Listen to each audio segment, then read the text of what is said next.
I've just been to the most bizarre memorial service. It's Sissy's Soup.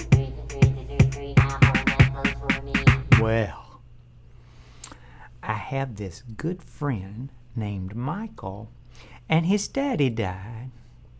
Michael and his father were at cross swords for many years, but while his father was sick with cancer, they got close. Years and years before, Michael's mom and dad had a really messy divorce. Michael's father got most of the blame, and none of Michael's 3 sisters were coming to the memorial service. Mostly because Bertie's new wife, that was what they called his daddy, Bertie's new wife, named Bobby, was going to be there. Of course, the sisters didn't care for her. One of them said she'd rather be boiled in oil and served to heathens before she'd be in the same room with Bobby. Now, Bobby seemed to be a good person. She'd been a nurse, and she took really good care of Bertie while he was sick. Michael appreciated that, and he asked me to go with him to the service to help support her. Of course, I said yes. Well, they had the memorial service at the VFW in Wimauma. When we got there, the party was already in full swing. When we came in the door, a gray-haired man in full VFW get-up greeted us at the door. He was thin as a rail, and he talked through an electro-larynx. You know, a voice box?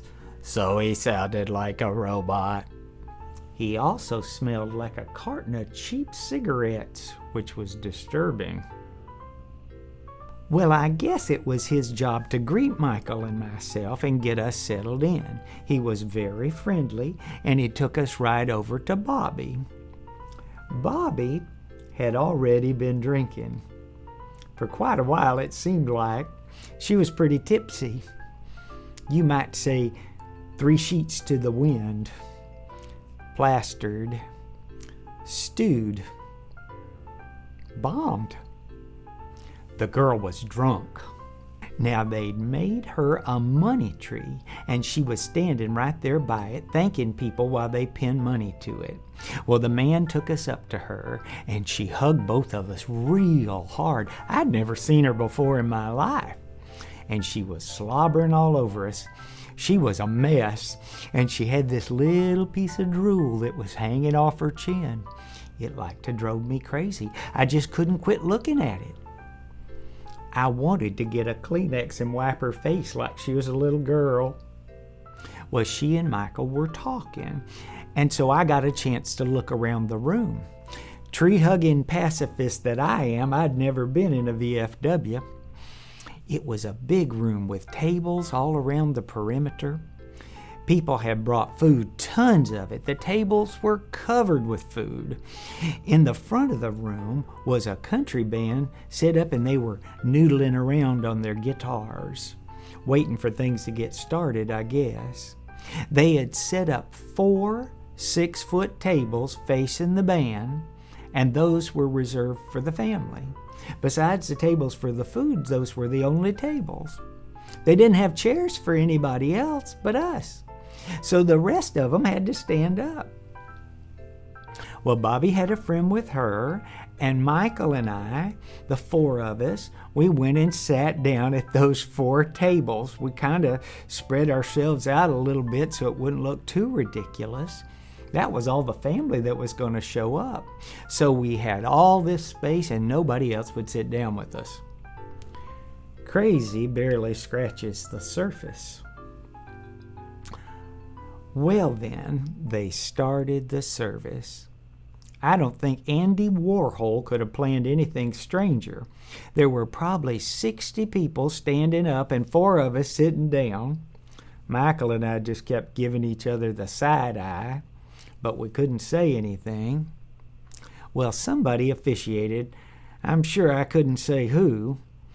It all seemed like a very strange dream. In a minute or two, Michael got up and read a poem. As I recall, it was by Edgar Allan Poe. I have no idea why. I'll just have to ask him sometime. Well, then they had this ceremony where they retired Birdie's VFW hat. They brought the hat into the room on a pillow with all this military prancing and carrying on. And while they were doing that, the guitar player played Amazing Grace on a Fender Telecaster. There was a lot of saluting and heel clicking and so forth. And they took the hat to another room to retire it. Guess what room they took it to? Oh, no, not the bathroom. That's horrible, honestly. They took it to the bar. Yes, in the other room was a full bar, and that's where they took it. Something told me that Birdie's hat was going to feel right at home in there. Well, I think more people spoke, but I can't remember who. It's all kind of a crazy blur. And then, much to our relief, it was over. And then the real party got going. The band started playing and people were dancing. And these ladies came and got us and said it was time to eat. Well, we didn't want to be rude, but I could tell Michael was really anxious to get out of there. He thanked them and said he needed to take me home. Now, I didn't mind that. What are friends for? But the ladies kept insisting, and finally we agreed to have a piece of carrot cake.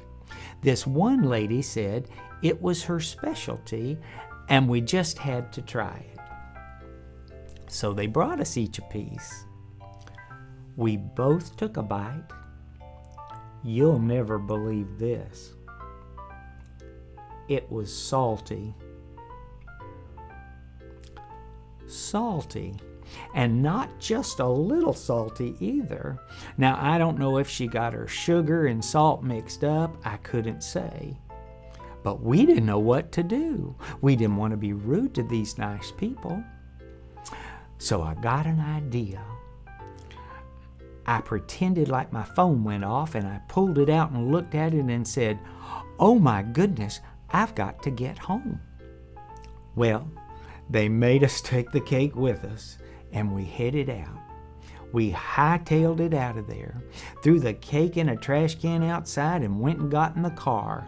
Michael cranked it up and headed out. I said, "Did that just happen?" And he kind of grinned at me and he said, "I think it did." Well, we didn't talk much on the way home, but every now and then I'd hear Michael mutter, "Dear Lord." When we drove up to my house, Michael pulled up in the yard and parked the car and turned it off. He looked at me and I looked at him. I said, "Honey, do you think your daddy would have liked that?" And Michael said, "Everything but the cake." Well, that's all the time I've got for right now. And that is, I have to say, it's good to quit talking to you. Now go do something else, please. Go on, get out of here. Bye-bye. Bye-bye.